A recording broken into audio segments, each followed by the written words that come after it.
we discovered food. We discovered food for the first time.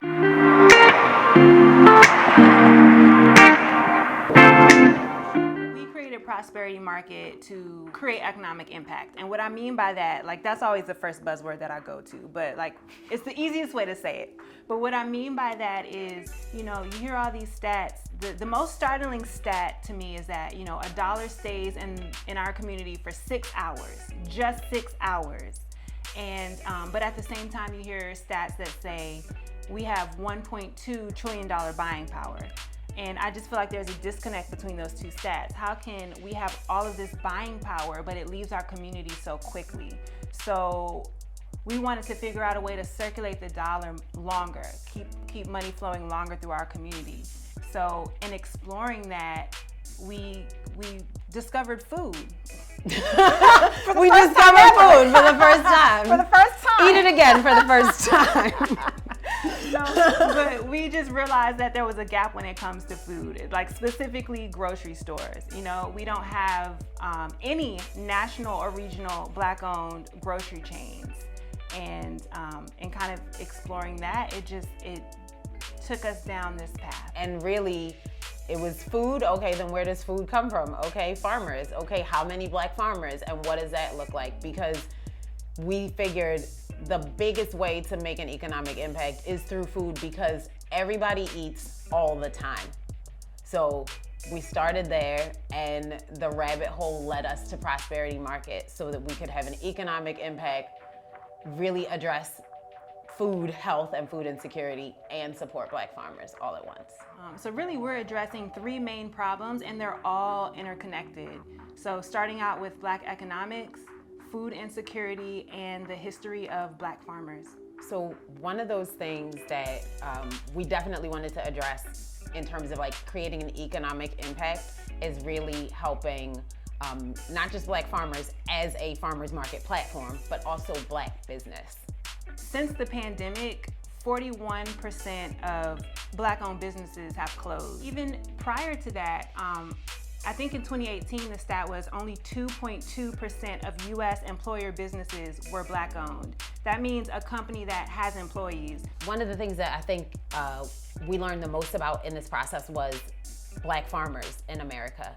And neither one of us are farmers, neither one of us have like food backgrounds at all. And so it was really interesting to learn that as far back as the 1920s, there were nearly 1 million Black farmers in the United States. And each decade since, that number has steadily declined. Right now in the US, Black farmers make up only about 1.3% of all farmers in the nation. Mm-hmm. And in the state of California, there's about 69,000 farmers, and only about 430 of them are Black. So those numbers alone are a bit startling. And we just kind of wanted to look at what we could do about that. Black farmers sued the USDA because they were denied loans that they needed, or they were given loans at much lower amounts than what was requested, or they were given loans late, so they've missed the whole season. So eventually that led to foreclosure on their land. So Black farmers came together to sue the USDA, and this was in '97.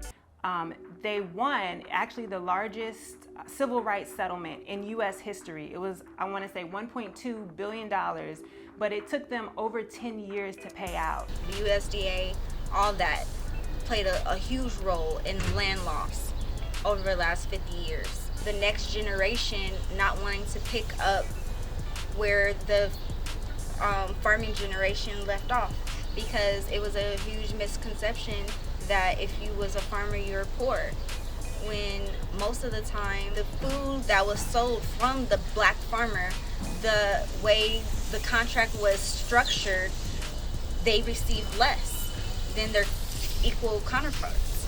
That's a huge reason why a lot of land and farmers lost their livelihood.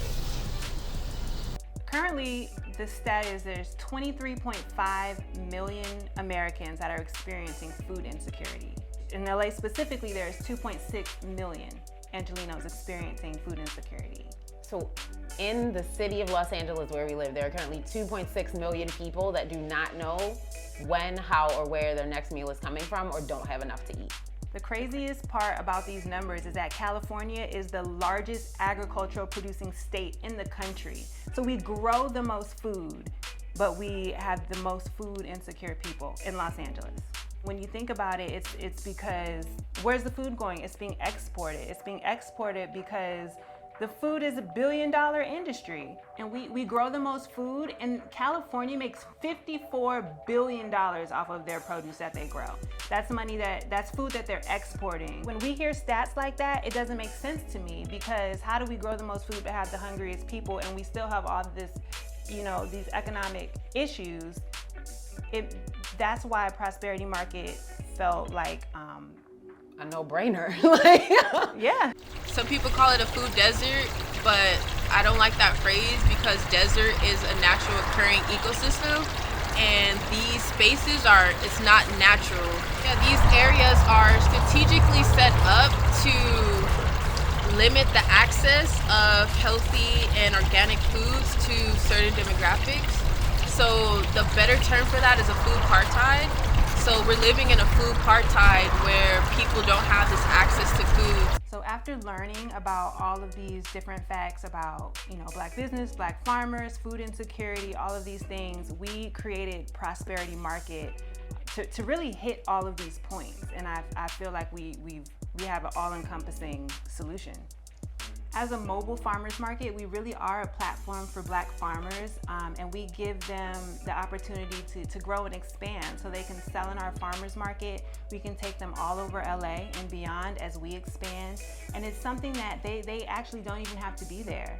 They can sell in our market, and they can sell at another farmers market, or they can tend to their land, or they can do whatever that they need to do to grow and expand their business.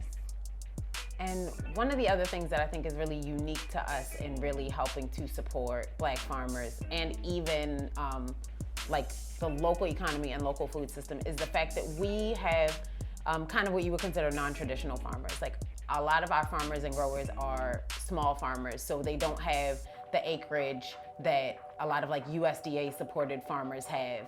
And but they're able to really grow a lot and still feed a lot of people. And so we give our small farmers, our urban growers, our community gardens the opportunity to feed the neighborhoods and the people that are around us. And you'd also be really surprised how much food you can grow in like a 4x4 plot of land. It can feed a family.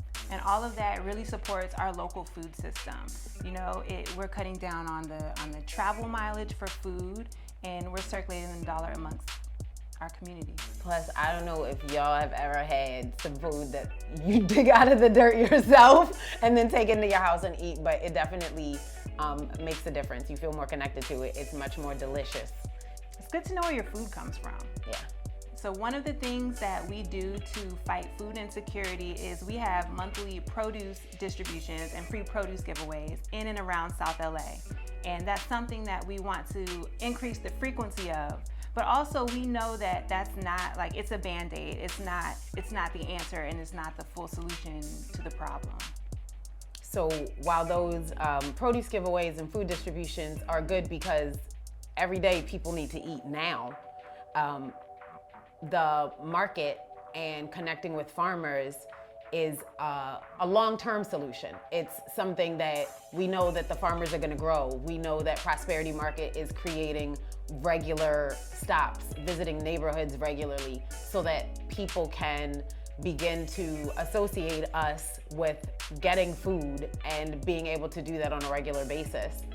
Because produce giveaways are great, but when people aren't coming to just hand out food, we want to make sure that it's accessible and available. Right now, only 66% of eligible residents are taking advantage of CalFresh and food assistance programs. But if we get full participation, that will generate an additional $1.2 billion with a B, $1.2 billion into our local California economy. Especially a lot of people that are on food assistance programs don't know, but in the state of California, farmers markets accept EBT and food assistance. The thing is, one, a lot of people aren't aware, and two, it's oftentimes like not really comfortable. Like there's a stigma, people don't feel welcome. The process is kind of clunky and difficult. And so Prosperity Market is in the process of being able to accept EBT and food assistance, and no matter what, everybody feels good, everybody is welcome, and we want everybody to eat. And you brought up a good point too about people just not feeling comfortable going to farmers markets. And I've heard somebody say that to me. I invited them to our farmers market and they said, farmers markets intimidate me. And I was like, why? And they ended up coming to our farmers market and loved it and had such a great time. So not only are we bringing fresh, affordable, healthy, good food to you, but we're bringing a vibe so that you can feel comfortable and you can shop and you can feel at home. I mean, I like to think that it's an environment where there's warmth, there's love, there's fun, and there's not a us versus them. This food is a certain quality and you don't. It's like, no, we have the same Prosperity Market experience no matter where we are, and we really want everybody to feel welcome.